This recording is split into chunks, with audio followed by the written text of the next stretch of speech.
You're listening to On the Job with PORAC, hosted by PORAC President Brian Marvel and Vice President Ben Therriault. On the Job with PORAC is your go-to podcast for insights into the challenges and opportunities facing law enforcement professionals here in California and across the nation. Our goal is to provide an inside look at these issues from the perspective of officers who risk their lives to protect and serve their communities. Welcome to On the Job with PORAC, your inside track to the world of law enforcement and the benefits that protect our members and their families. I'm Brian Marvel, President of PORAC, joined by my co-host, PORAC Vice President Ben Therriault. Today, we're kicking off a new season by focusing on one of the biggest questions every peace officer faces. How do you plan for a secure, healthy retirement beyond your pension? We're taking a deep dive into PORAC's Retiree Medical Trust, RMT, what it is, how it works, and why getting started early can make all the difference in your long-term healthcare stability. Our guest is someone who knows this trust inside and out, the chair of the PORAC RMT, Terry Moore. Welcome to the show. Thank you, Brian. Ben. Hey, first off, I think what really separates us from a lot of other organizations is the forethought to see what memberships are going to need down the road. Obviously, out of the three trusts that we have, you're the youngest. We are. But it's a critical one, especially if you don't have lifetime health care after retirement, which a lot of folks don't. I've seen from folks that I've talked to that, you can probably take 20 to 25% off of your pension payment just going to health care.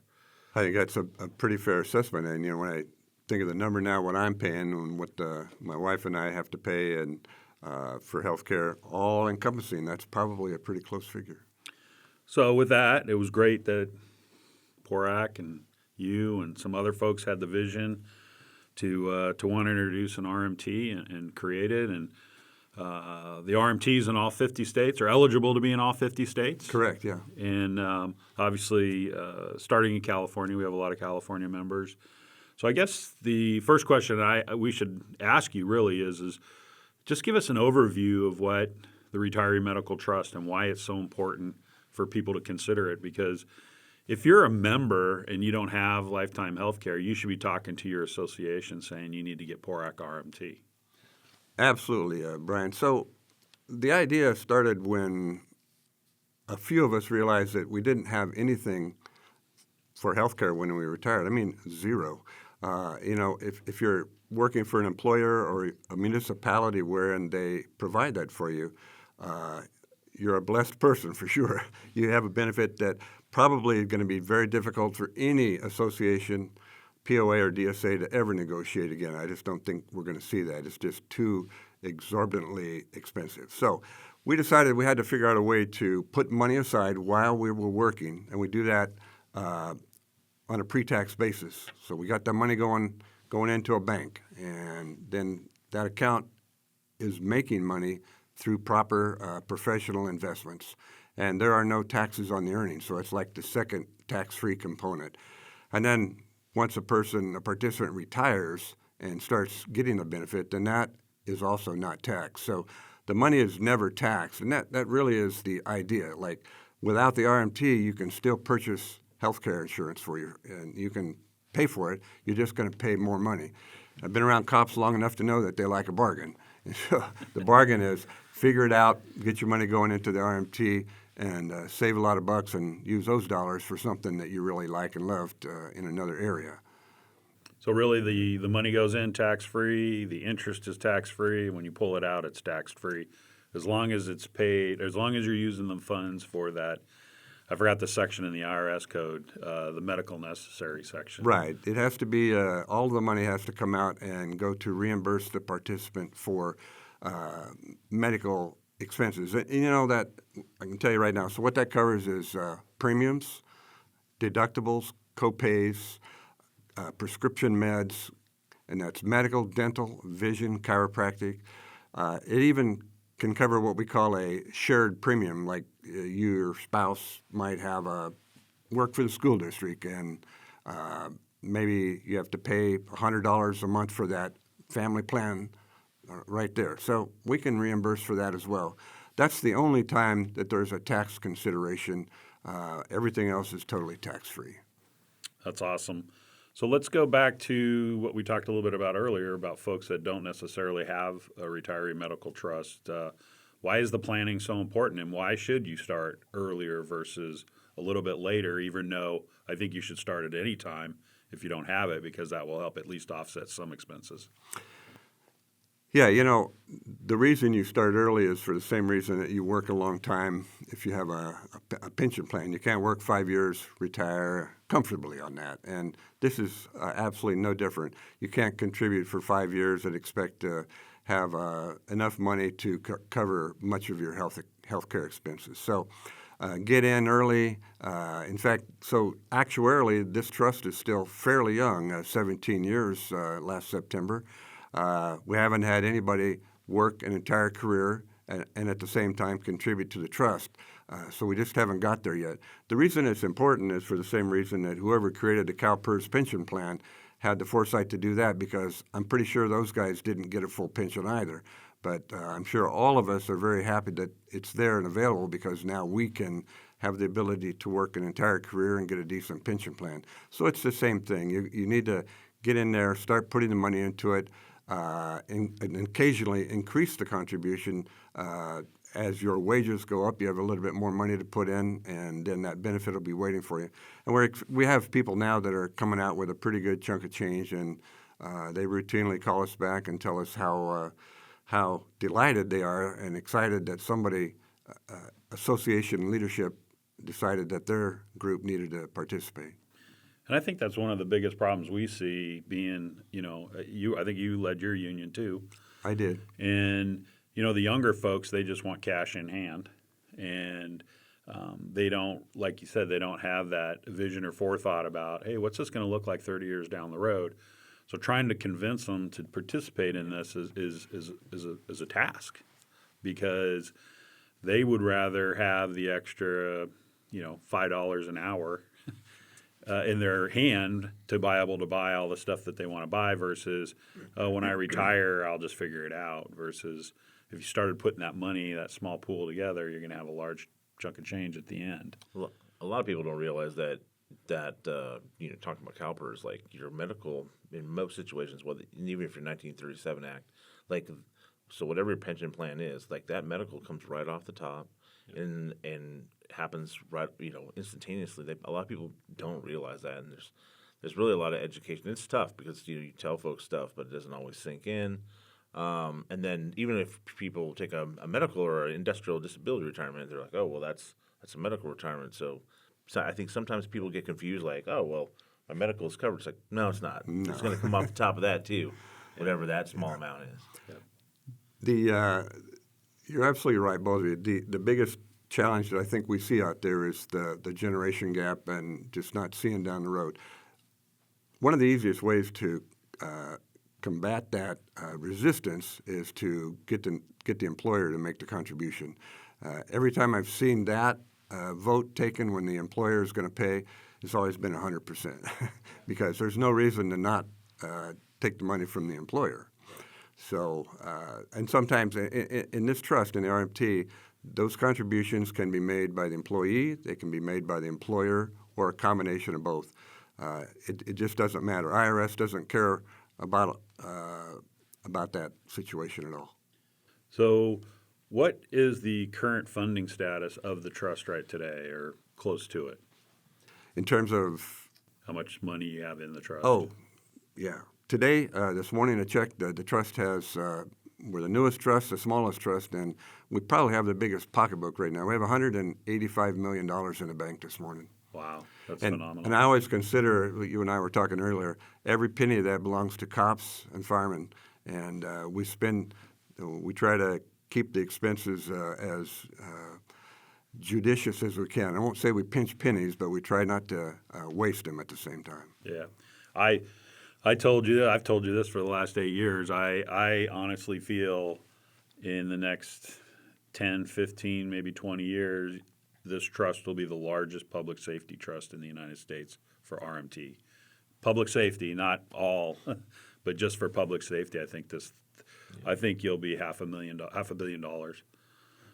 We're working that way. We're hoping, that, and of course, this has been a good year in the stock market, and the fund has done well. But yeah, we are seeing more and more interest in it all the time. So, Well, let's sort of dive down into the weeds because it's great to talk about it, the 30,000-foot level, but the reality is this is not like our other trusts where you can just sign up, flip the switch, and you've got it. This requires meetings, requires contract language.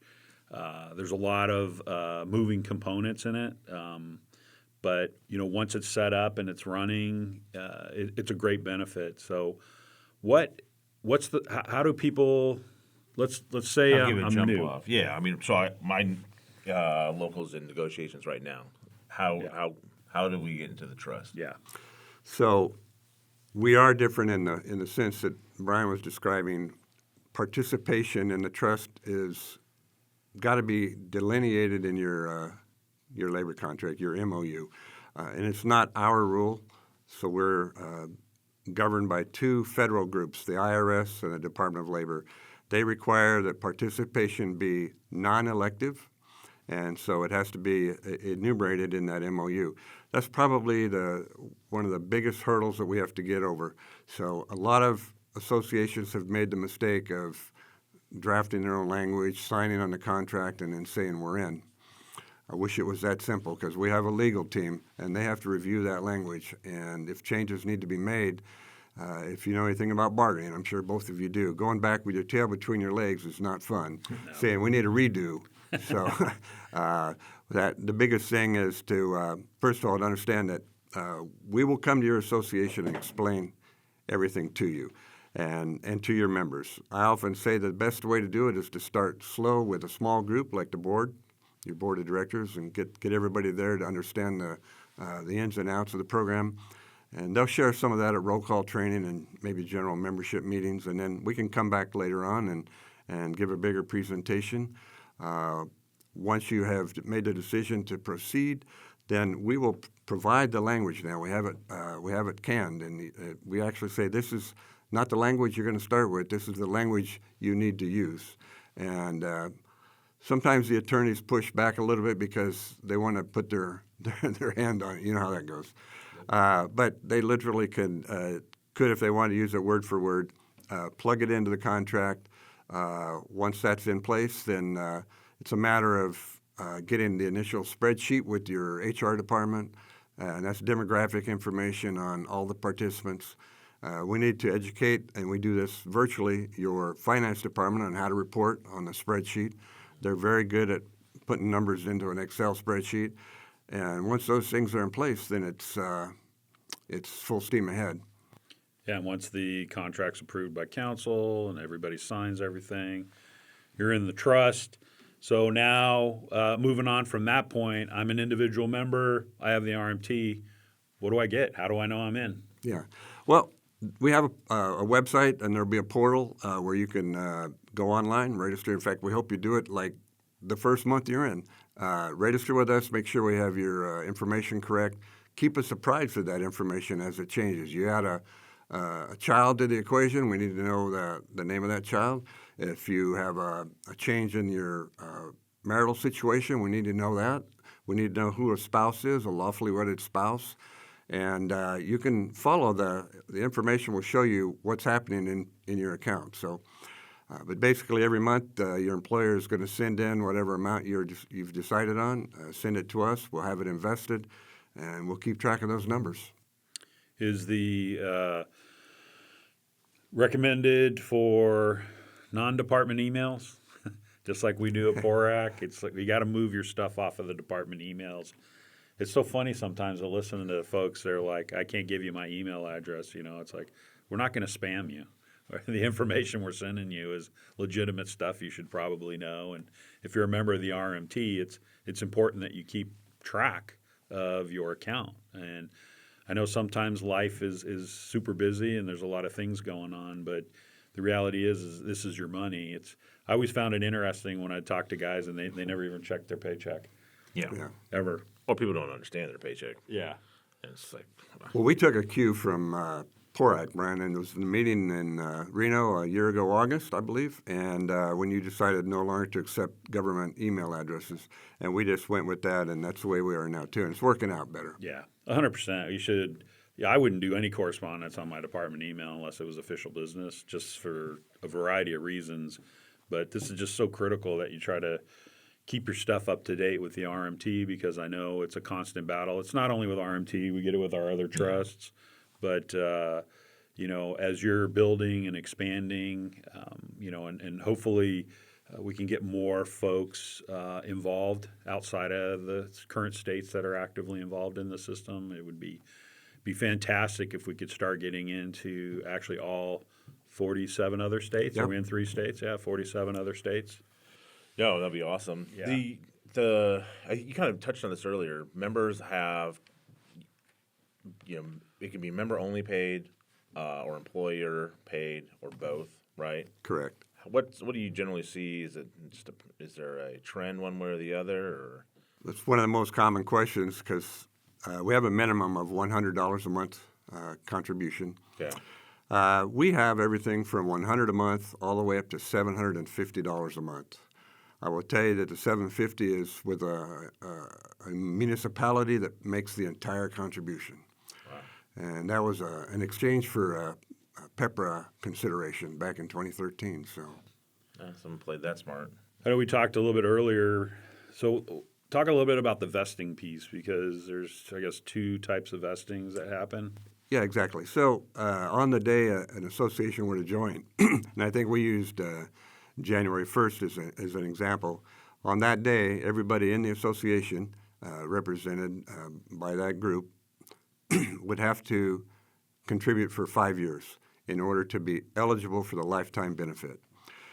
So we know a few things. Number one is everybody's not going to go 5 years. That's just not going to happen. You got regular retirements. You got people that quit and do another thing in life. You're going to have people that don't succeed in the 1-year probation period, and they're going to get fired or they're going to resign. People get hurt and have to get out of the business. All kinds of reasons. So there's things that happen. If they don't get to 5 years, and we don't use the term vesting very often, because we are not a defined benefit plan. We're a defined contribution plan. So if you don't make the 5 years, you won't lose any of that money. None of the money will be lost. We'll just push it all into an individual account, and it's much like a bank savings account. You can draw off of it immediately, and once it hits zero, then the account is closed, just like if you were to withdraw everything from a bank, and that would be the end of it. So 5 years is the minimum contribution if you're with the association the day that you join. Everybody that joins the day after, January 2nd and beyond, has to contribute for 10 years. And the same would apply. If they don't make the 10 years, then they'll have an individual account. And so I should clarify that lifetime benefit. All new hires, basically. Correct, So the group, the POA, DSA, whatever group, boom, you're in it, and then anyone else after that is 10 years. Yeah. Okay. You have to be 55 and separated from employment to draw the lifetime benefit. So there might still be a gap. I mean, maybe less so now that we don't have 350. But no matter how you go out, if you're eligible for the lifetime benefit, you will have to wait till you're 55. Yep. And that's available to you. And then if you precede, it's a male-dominated sport, 85-15 is the ratio we see, 85% men, 15% women. If you precede your spouse in death, then the spouse is entitled to half of that amount for the balance of the life of the spouse.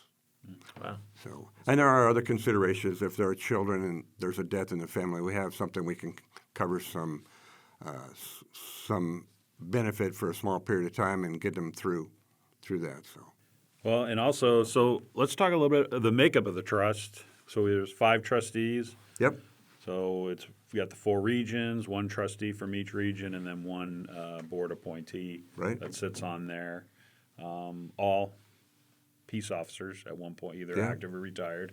Right now we have 2 retirees on one of them. The other is Dennis Hashin down in, he's from Huntington Beach, Region 4 down there. Then in Region 3 is Steve Saucedo with Burbank Airport Police. He still works.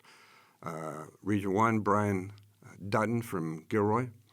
And, of course, you recently appointed Dustin Smith from SAC POA to be our board representative. So, yeah, 3 actives, 2 retirees, pretty solid trust, a lot of experience in the trust right now. So Absolutely. Yeah, you guys are doing a fantastic job. I really can't thank you enough. I try to express my thanks, because you're volunteering your time to be on this trust. It was a trust created by peace officers for peace officers and firefighters, public safety members, I should say, because it's just doing great work, and it's just a benefit that it was needed, and I think it's just going to be something that grows over time because I don't see healthcare getting any cheaper. The trend is just like to take away. One last question on the portability of things. So obviously, we're all, obviously you're levelly retired and all that, and we're classic members, but with our, respective pension systems. But in the PEPRA era, people move around and all that. Like, how does that work? So let's say my members have RMT.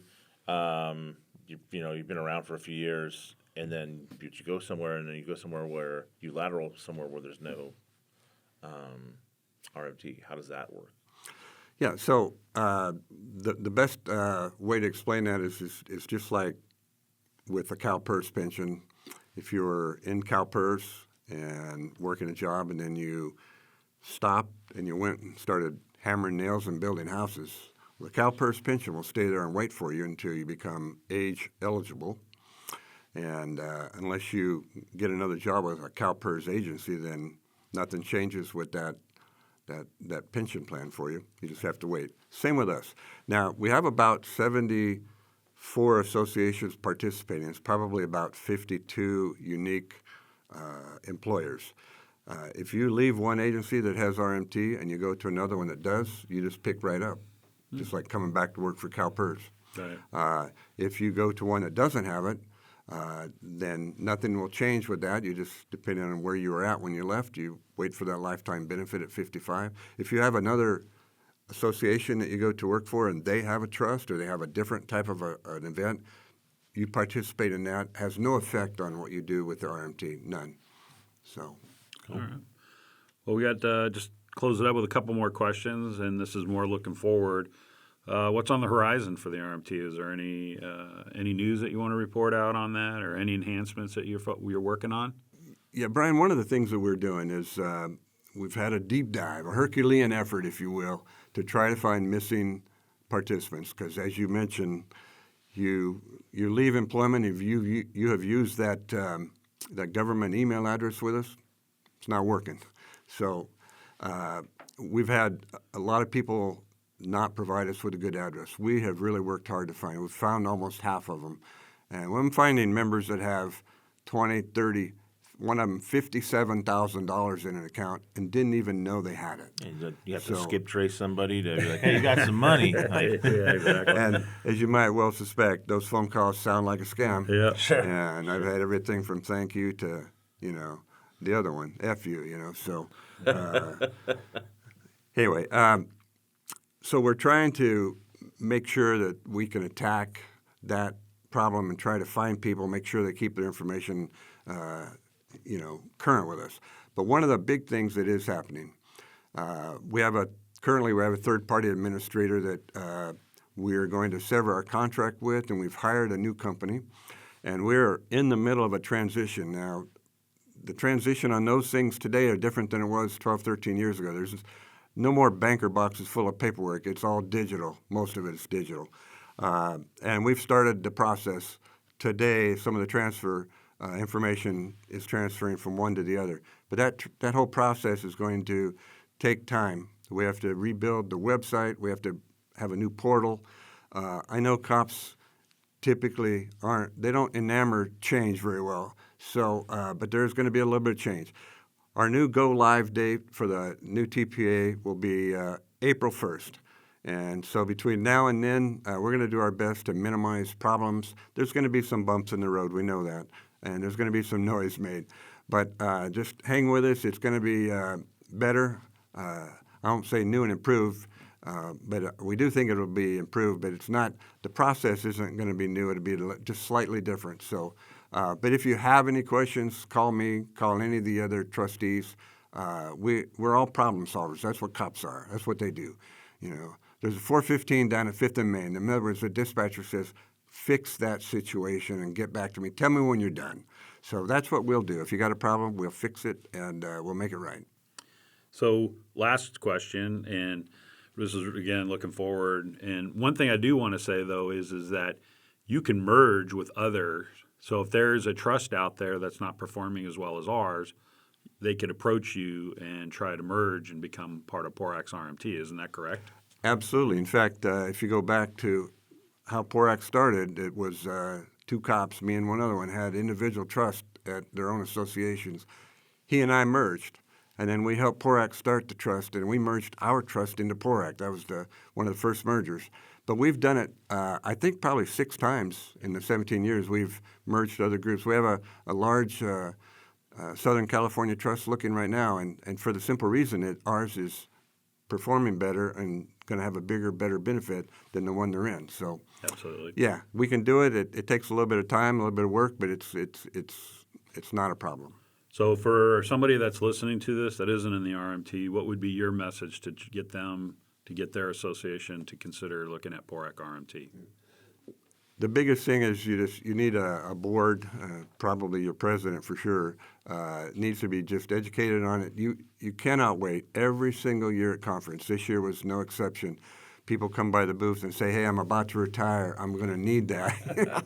And that is about 20, 25 years too late. You have to be putting the money in now. There's no pot of gold that just appears. So the money has to be there. We have to have the money for a while, years, to make money in order to provide the benefit out the backside. So you have to have something. I can tell you that personally, like my wife and I, both on Medicare and buying the bridge coverage and dental and vision that you need, all things considered, it's coming up close to about $10,000 a year now. Yeah. So that's a lot of money, and not planning doesn't change the fact that you're still going to have to spend $10,000 a year. So you need that RMT to be able to give you that tax-free money to make it soften the blow. Well, I got a buddy. He's still waiting to get to the Medicare piece. He's paying about $24,000 a year for health care for him and his wife. So yeah, that between retirement and Medicare is huge. That's really the biggest time you're really looking to cover the ground. But what's the website? PORACRMT.org. PORACRMT.org. Well, that's awesome. Well, thanks, Terry, for being in here. And I want to thank everybody for listening to the show. I think the trust is doing a great job. It's one of those trusts that takes some forethought and work to get into, but once you do, I think in the long run it'll pay dividends.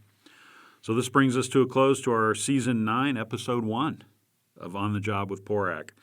Big thank you to Terry Moore for breaking down the PORAC Retiree Medical Trust and why retiree medical planning needs to be a part of every member's career conversation from day one. If you want to learn more about eligibility, contributions, or how your association can join the trust, check out the show notes for links, resources, and next steps at PORAC.org. Help us reach more of our brothers and sisters in law enforcement by liking, subscribing, and sharing this episode with your partners, your association leadership, and anyone who needs to start thinking seriously about retirement health care, which is actually everyone.